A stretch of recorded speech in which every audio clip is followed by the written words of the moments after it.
Si tu aimes les rappels islamiques, abonne-toi maintenant et active la cloche. Peut-être qu'un simple abonnement sera une cause de bien pour toi dans l'au-delà. Il y a très longtemps, Allah donna le pouvoir à un homme pieux appelé Dhul Qarnayn. Son nom signifie « celui aux deux cornes ». Certains savants disent que cela symbolise sa force et son autorité sur deux grandes régions.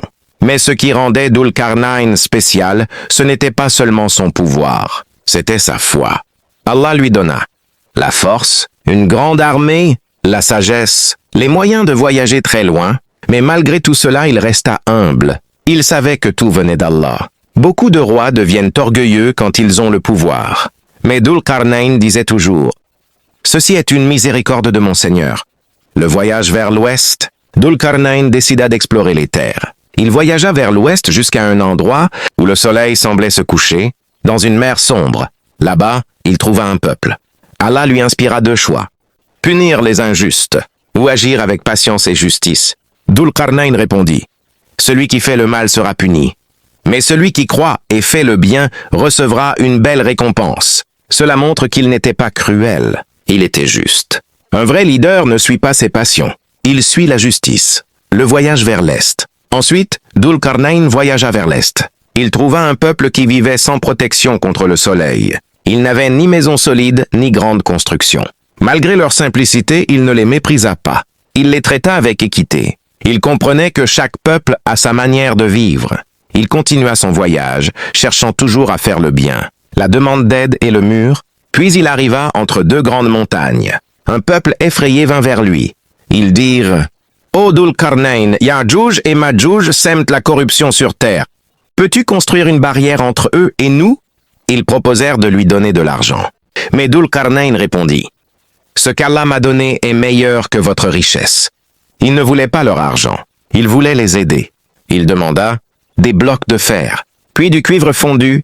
Ils travaillèrent ensemble. Le mur fut construit, immense et solide. Ya'juj et Ma'juj ne purent ni l'escalader ni le percer.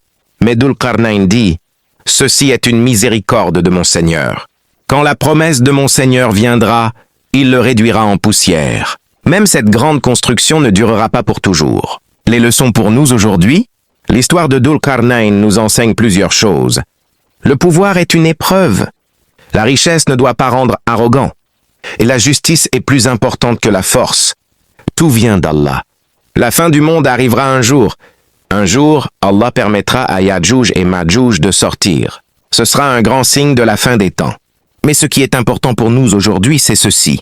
Comment utilisons-nous le pouvoir qu'Allah nous a donné? Notre intelligence? Notre temps? Notre jeunesse? Dhul Qarnayn a utilisé tout cela pour faire le bien. Et toi? Conclusion forte pour ta vidéo? La vie est courte. Le pouvoir disparaît. Après avoir construit le grand mur entre les montagnes, Dhul Qarnayn ne célébra pas sa puissance. Il ne dit pas « Regardez ce que j'ai construit ». Non, il dit avec humilité « Ceci est une miséricorde de mon Seigneur ». Il savait que sans Allah, il n'aurait rien pu faire. Son dernier parcours. Après cette grande mission, Dhul Qarnayn continua encore à voyager. Il traversa des terres lointaines, guida des peuples, établit la justice et protégea les faibles. Partout où il allait, il écoutait les gens, il jugeait avec équité. Il rappelait au peuple d'adorer Allah, il ne cherchait pas la gloire. Il cherchait la récompense d'Allah. Son retour et sa fin, les savants expliquent que, après avoir accompli ses missions, Dhul Qarnayn retourna dans son royaume. Il vécut comme un serviteur reconnaissant. Il ne devint pas arrogant.